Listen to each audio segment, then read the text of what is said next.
All right, everybody, welcome to Jen's Pen Live. And we have Lois Wagner all the way from Johannesburg on our lovely little feed here. So let's just get right into it. Lois, tell us about yourself. Oh, hi, Jennifer. Hi, everybody.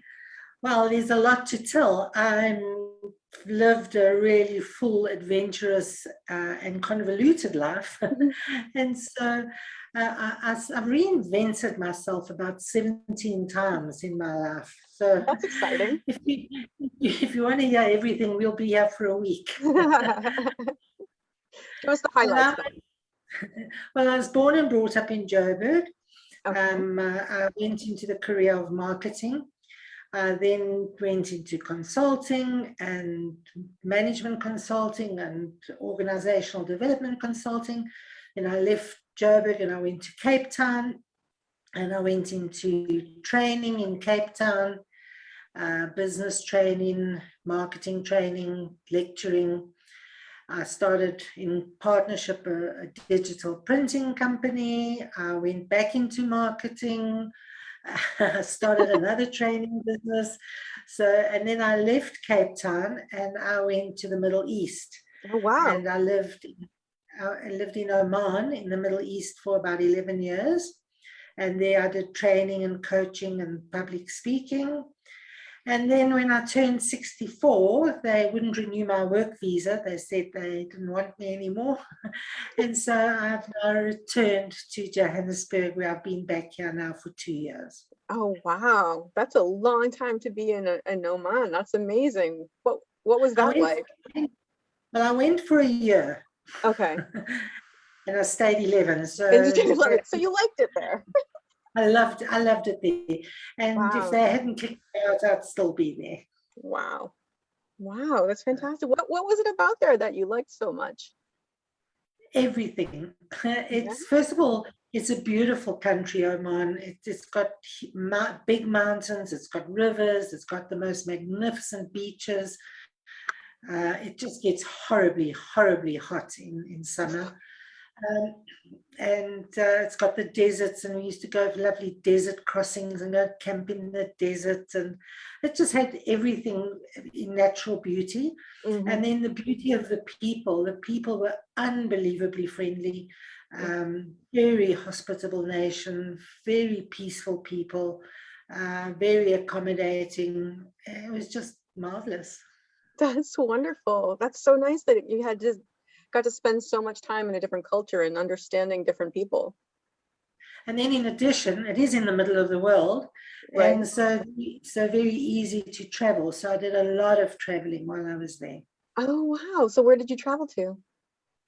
I went to places like Iran and Iraq and Pakistan and all the countries where people don't normally go. But I also went to Cuba and Haiti and Jamaica. So yeah, I did a lot of traveling. Some amazing places, really. Wow. So you must have had like a lot of experience with different kinds of people. So it must really help in the work that you do now. Well, I just love immersing myself in other cultures. Mm-hmm. So also when I travel, I tend to travel alone, although I have traveled with friends and I have traveled on tours occasionally, but I tend to travel on my own because that way you're forced to mingle with the locals if you want some company. Right. And I tend to stay in guest houses rather than hotels, again, because then you're with the people. And it's just lovely to expand your understanding and your knowledge and your appreciation of other cultures. So it was a marvelous time. That is amazing. I love getting to know different people like that. What do you find is, to you, what's the most rewarding thing about that? What do you think is the most important thing? Just at the end of the day, knowing that we're all the same, basically, but we've taken different routes and different languages and different eating habits and cultures to get there. And at the end of the day, we all want the same thing. We want a little bit of peace and happiness. Well, tell us about what you do. I offer 3 services, basically. One-on-one coaching, and that coaching at the moment, I changed when I came back to South Africa because I was in the corporate space for the 40 odd years that I was in business. Okay. I was doing management and leadership development and coaching. But since arriving back in South Africa, I've moved to personal coaching and transformational coaching. So I suppose I concentrate mostly on people who're suffering from some kind of trauma. Wow. So I work a lot with people who've had physical or emotional abuse. And that's probably my one major calling. As a survivor myself, I understand and I want to help people recover from their trauma. So I do that in one-on-one coaching. And then I thought, why am I helping people recover? Why don't I stop it happening in the first place? And so what I do is I also have a program where I teach mostly boys and men, but it's for girls and women as well. I teach them to be brave. And brave stands for boundaries, respect, agreement, values, and equality. Because if people have those values and those behaviors, then they won't hurt other people. So instead of helping people recover, let's stop hurting people. So I've got that program. And then I also work with organizations to help them comply with sexual harassment laws. Wow, that's fantastic. That must be such rewarding work. It is, but it's amazing how many people resist it. Really? Why do you think that is? Can you give us an example, what you mean by that? Well, certainly with organizations, they don't want to spend the money. They don't see the value in spending the money on it. In terms of training boys, and especially now with the pandemic, they don't have the time and the resources. You know, they're battling to get through their curriculum because of all the breaks to their study schedules. So they don't really want right now any additional extracurricular work. So that's a bit of a problem at the moment. Yeah, wow. So how did you get into doing this? You made such a big switch. You mentioned for a second there that you're a survivor yourself. How did you transition into that? Well, it goes back 26 years. 26 years ago, when I was in my little printing business, I was working there late one night, and I was brutally attacked and raped and tied up and left for dead. And it was in the day before people spoke about rape. You know, the word rape was never mentioned in polite circles.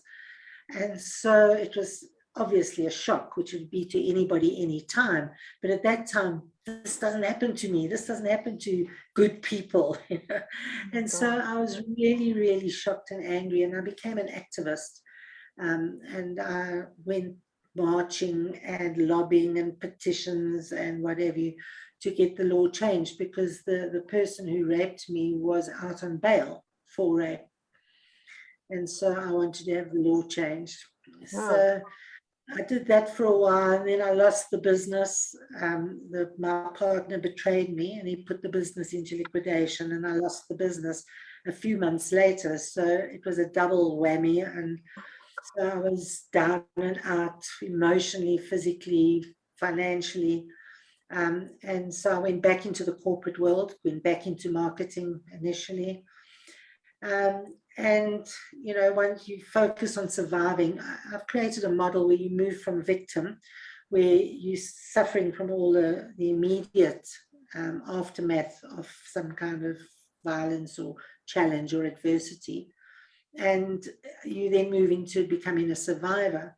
And that's what I did immediately. I became a survivor, because survivor is still a struggle. It's trying to put your life back together. It's trying to make meaning of what happened. And it is a struggle. So I struggled for a long time. Right, I can imagine. And then I went to Oman, and I'd been away for a year, and I was coming back for my first holiday.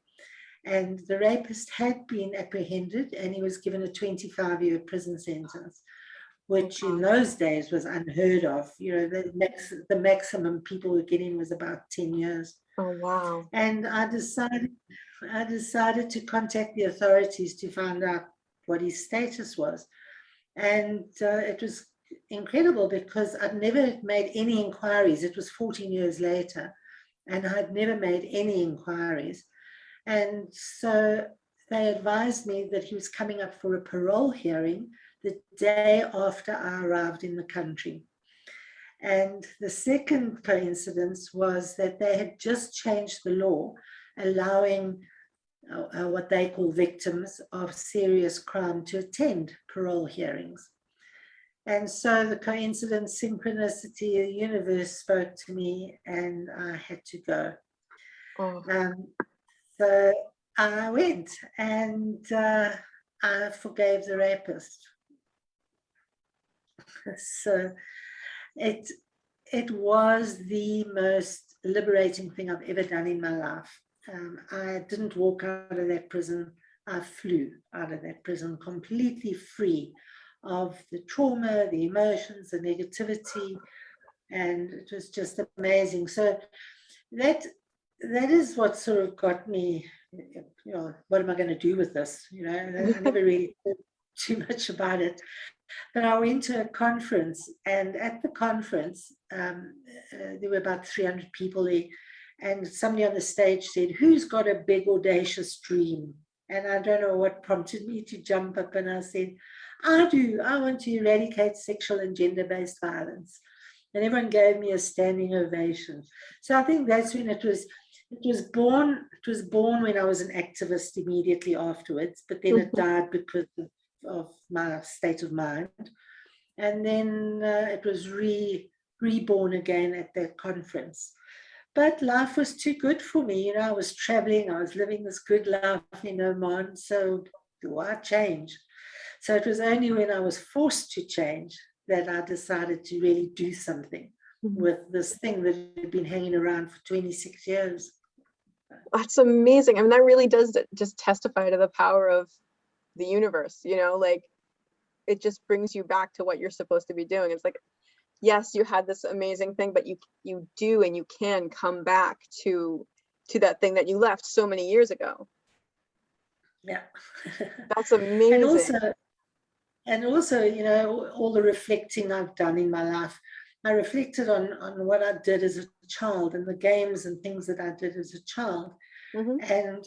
And I always say, when you're looking to find your career path, looking to find out what your passion and your purpose is, go back to your childhood and look at those games that you played, that you really enjoyed, and look at the things that people told you to stop doing. Because those are the things that you love.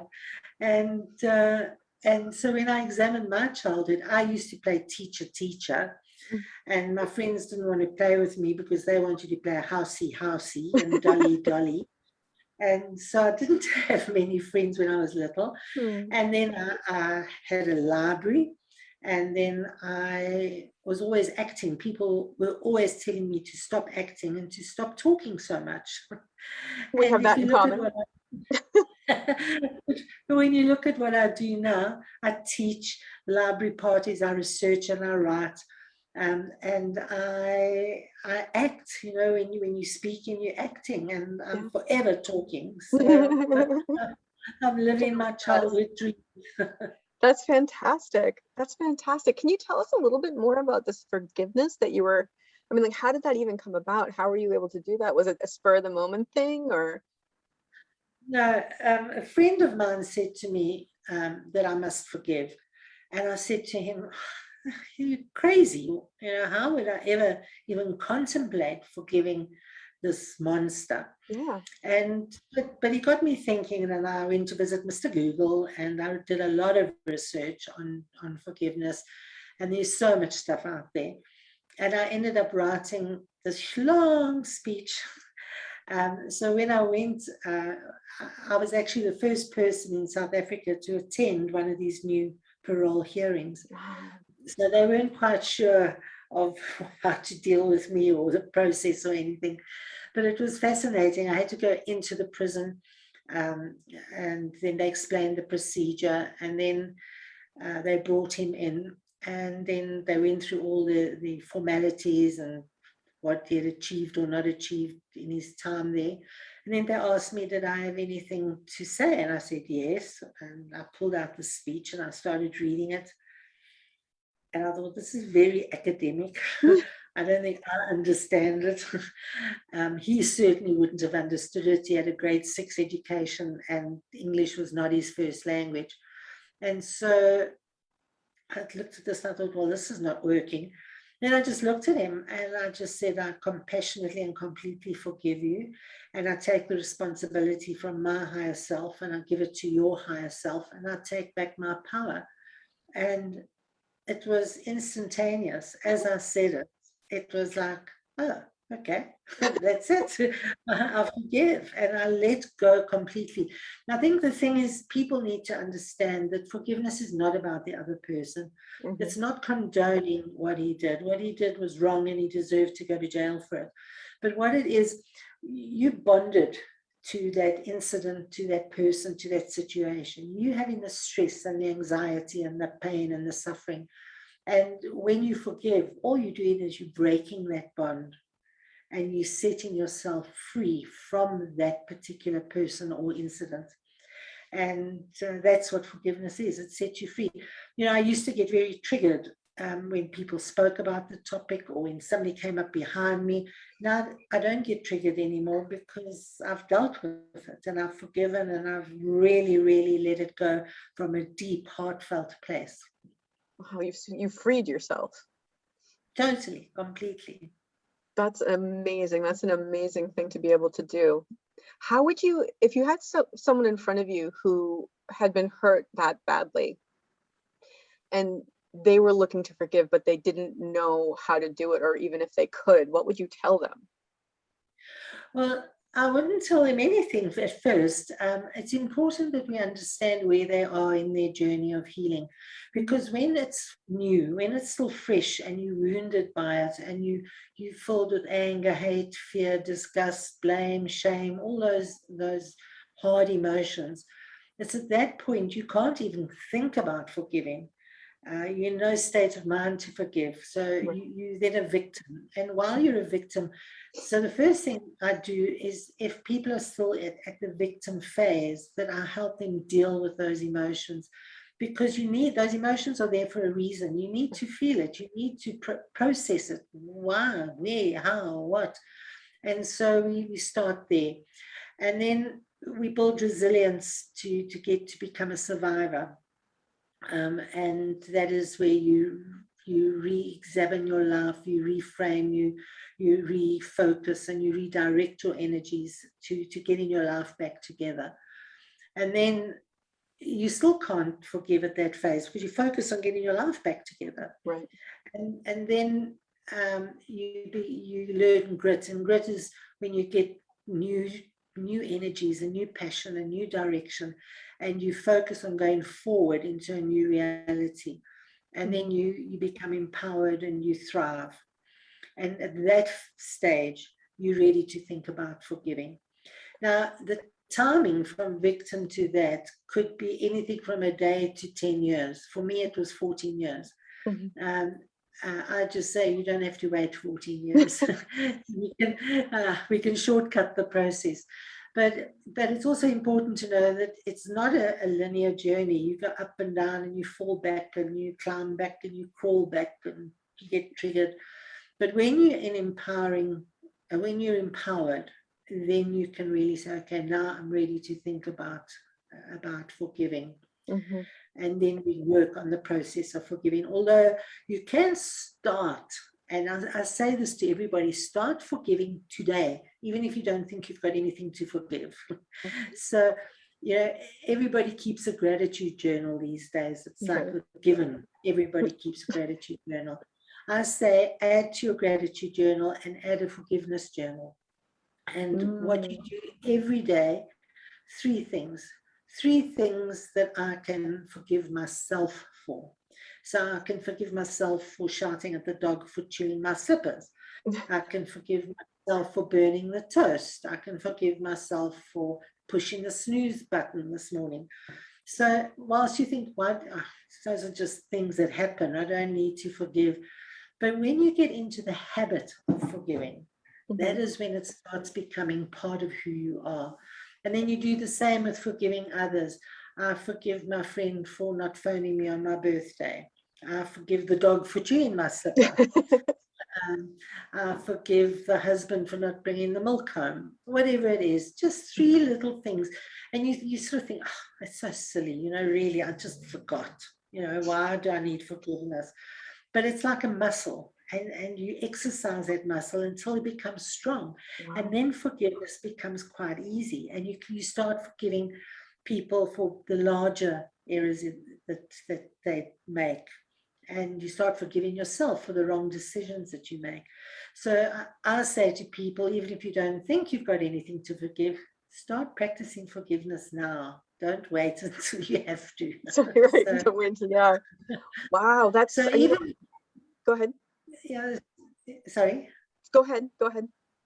So even with people, when they come to me and they say, I need to know how to forgive, I say, start there. Start Mhm. with that, and just get that muscle going. And I've got a 12-step process, which I don't know why it's 12, but it's and I think I'd even change it now a little bit based on all the work I've been doing. But Mhm. it's very simple. There's nothing magical about it. It's a process of the mind. And if you, as I say, that muscle, you practice and you build that muscle, it becomes quite easy to forgive. It's such a part of my life now that somebody could hurt me right now, and I forgive them almost instantaneously. Wow. Wow. That's, Yeah, it was one of the things also is to acknowledge that when something bad happens, whatever it is, whether it's your mistake or somebody else, at that moment, they did or you did the best that you could. You made a choice based on your knowledge and your experience at that time. mhm. And had you known better or had you known differently, you would have made a different choice. And if you can accept that premise, then it's really easy to forgive. I think that's something people do. I mean, I know that I've had a hard time in the past with that, and it's only something I'm becoming aware of recently, is that, like, okay, well, I can't know what I didn't know. So, like, I think that's an important thing for people to realize, like, and not go out of their way to blame themselves for something they couldn't have known to begin with. Absolutely. Yeah. This is an amazing process, honestly. Like, I think that gives a lot. I mean, just hearing that gives me hope. And I think it could give a lot of people hope, and because, like you said, a lot of times you think forgiveness is like a magical thing. Like, okay, like, well, how can I can't make forgiveness. I can't make myself forgive somebody, or you know what I mean? And, like, I understand that it's for me, but still, like, how do you let go of those things that you're holding on to, that you're almost defining yourself by at a certain point, right? And Yeah. but to know that there's actually, like, a process you can go through, and actually, like, step, you get there eventually. That's Yes. wonderful. That is really wonderful. So talk to me a little bit, if you don't mind. Talk to me more about the brave thing that you were saying, that where you're teaching men and boys to be respectful and stopping the cycle of violence. Yeah.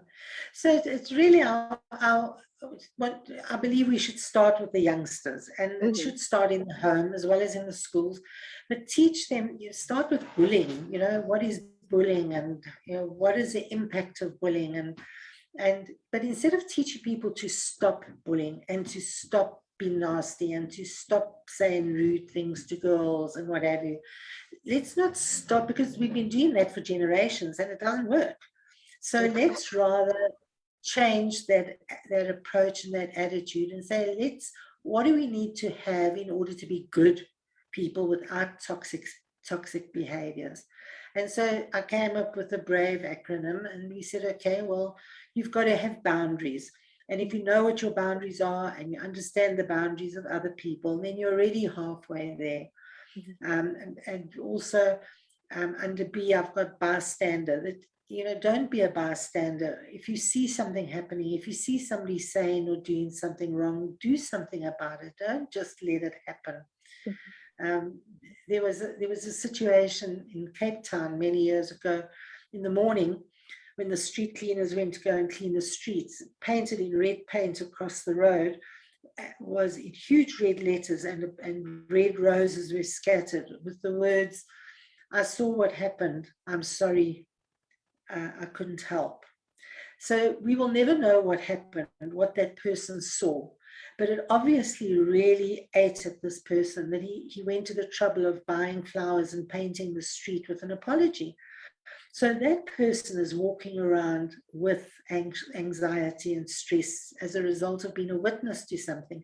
Now, you can't always intervene, but you can call somebody, you can shout, you can run, you can throw something, you can, there's something you can do.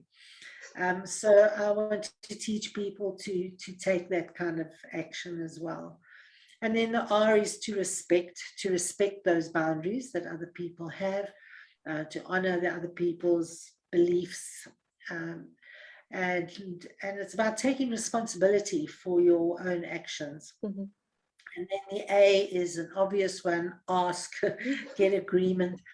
And an agreement is not a no, and it's not silence. Agreement is an enthusiastic yes. Right. So understanding what agreement actually is. So, and it's also about just being alert to what's happening around you. Mm-hmm. And then the V is values.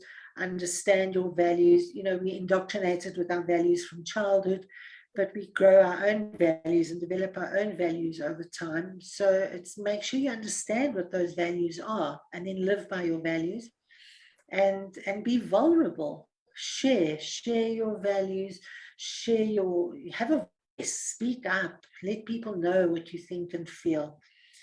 And then the E is equality, and it's about empowering yourself and empowering those people around you.